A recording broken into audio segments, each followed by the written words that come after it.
is the Kawasaki Ninja 1000SX. Now, I've had it for a couple of weeks thanks to KD Motorcycles, so if you've missed my first impressions review of this bike, there's going to be a link down in the description below. You can check that one out. But today, I'm going to give you my in-depth review of it, telling you what I liked, what I didn't like about it, and how does it compare to its main competition like the Suzuki GSX-S1000GT. Well, why don't we get started by talking about its performance.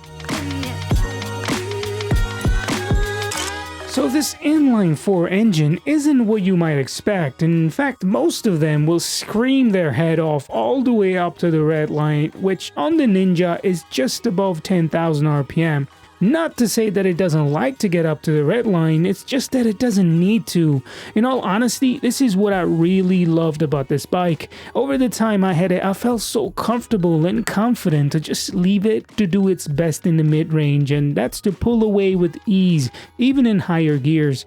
There's obviously a chunk of power in the top end to keep everyone excited, even the most experienced riders. Now, I've left the bike mostly in sport and rider mode, just like on the Z900, and it was pretty smooth most of the time, with the exception of a few times in town where I found some jerkiness in the throttle response. Road and rain mode cut the power from 140 to 105 horsepower, but you're not gonna notice a huge difference unless you really start opening up the throttle all the way. The best way is honestly to just tweak your rider mode accordingly to the road surface and weather conditions, and you're all set.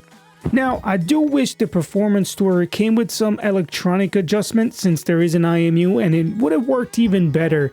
The next step up would be to get the Ninja H2 SXSE, which comes standard with semi-active suspension, but the price hike seems awfully unnecessary unless you really need that much power on the road, and I know the answer to that. So how does the Ninja handle its 235 kilograms on British roads? I'd say very, very well. I mean, sure, it's not a super sport bike and you will feel a little bit tired after chucking it down a few extra corners, but it sure doesn't feel like a whale, and that's all that matters. Because once you're back on the straight line, the Ninja will feel extremely comfortable, more so than its competition, which we'll talk about more towards the end of the video.